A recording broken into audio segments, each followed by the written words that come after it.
ఖాళీ ఉండే ఆమె నేర్పేది మాకు నేర్చుకున్నాము.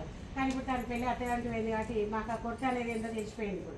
కాబట్టి మాకంటూ ఈ మస్తు మజా ప్రోగ్రామ్ గురించి ఫస్ట్ ఆఫ్ ఆల్ ఇంట్రడ్యూస్ చేసింది మన యొక్క డిడి అదిరి ఛానల్ అయినటువంటి ఒక ప్రొడక్షన్ అసిస్టెంట్ అయిన శ్రీనివాసులు అన్నయ్య గారు. ఆయన అది చెప్పగానే మా కాలనీలో ఇట్లాంటివి చేసుకుంటాం అన్నయ్య అంటే తప్పకుండా వస్తాంరా, మీరు టైం ఇవ్వండి అడిగారు. అంటే గత 3 నెలల క్రితమే మాకు ఈ విషయం తెలియజేశారు. అప్పటి నుండి వాళ్ళు బిజీ ఉన్నారు. కొన్ని సమయాల్లో మేము కూడా ఈ వినాయకుడిని అని రుబ్బుడ్డెమ్మ అని అన్నీ బిజీ అయిపోయినాయి, పెళ్ళిళ్ళు అయిపోయినాయి. మొత్తం మీద అన్నయ్య యొక్క ప్రోత్సాహం వల్ల ఈరోజు మా కాలనీలో వారం రోజుల నుండి ఈ యొక్క మస్తు మజా ప్రోగ్రామ్ సందడి వాతావరణం ఇప్పటితో అయిపోతుందంటే కొంచెం ఒక రోజు చెప్పాలంటే బాగా అసలు ఇంట్లో టైం తెలియకుండా ఇంట్లో హస్బెండ్ విలువ తెలియకుండా మర్చిపోయి అన్నీ మర్చిపోయి భోజనం కూడా మీతో పాటే అంటే ఒక కుటుంబం లాగా మేము ఎలాగో మా కాలనీ కుటుంబాలలో మాతో పాటు మిమ్మల్ని కూడా ఒక కుటుంబాల్లో భావించి మీతో పాటే తినడానికి కూడా మేము అందరం కాలనీ వాళ్ళం ఒక మీటింగ్ పెట్టుకొని 2 రోజులు మీతో ఎంజాయ్ చేయడానికి, మీరు మాతో ఎంజాయ్ చేయడానికి ఒక మంచి అవకాశం వచ్చినందుకు మాకు చాలా హ్యాపీగా ఉందండి. ఈ యొక్క మెమరీ అనేది మేము ఎప్పుడు కూడా మర్చిపోలేము.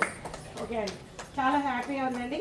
ముఖ్యంగా అన్నయ్య వారి ప్రోత్సాహాలు ఈరోజు ఈ కార్యక్రమం ఇంత విజయవంతంగా మేడం గారు కూడా తను మాతో కలిసిపోయారు. ఇద్దరు మేడం వాళ్ళు కూడా చాలా హ్యాపీగా ఉందండి.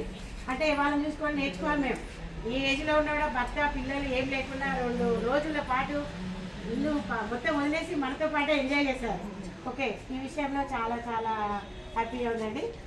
మనము మస్తు మజా డిడి యాదగిరి ఛానల్ మస్తు మజా ప్రోగ్రామ్ హెడ్ అయినటువంటి శ్రీమతి గీతా గారుని సన్మానించవలసిందిగా మన కాలనీ నుండి వంచగిరి కరుణ గారు, మరి అరుణశ్రీ మరియు ఇటుకాల సంధ్యారాణి గారిని మరియు మొటిక సరిత ముగ్గురిని మేడం గారిని ఆహ్వానించి మన చిరు కానుక ఏదైతే మనం ఈ ప్రోగ్రాము కండక్ట్ చేసుకొని ఒక చిరు కానుకను తెచ్చుకున్నాము.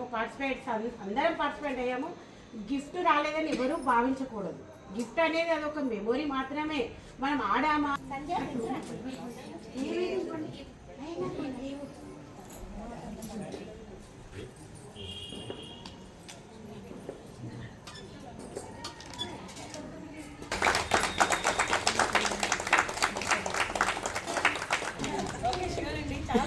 అందరూ చాలా బాగా కోఆపరేట్ చేశారు. అందరూ చాలా బాగా పార్టిసిపేట్ చేశారు.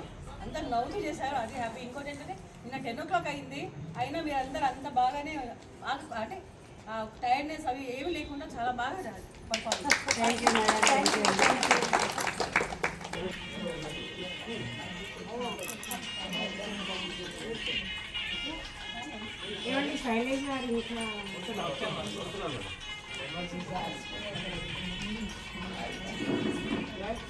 పెట్టిందా చూడండి.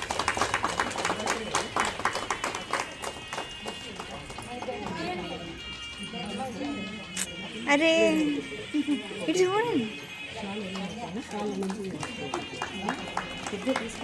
చూడండి.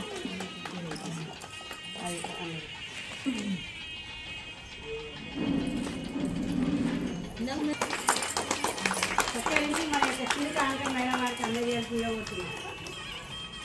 ఒక గుర్తు పెట్టండి.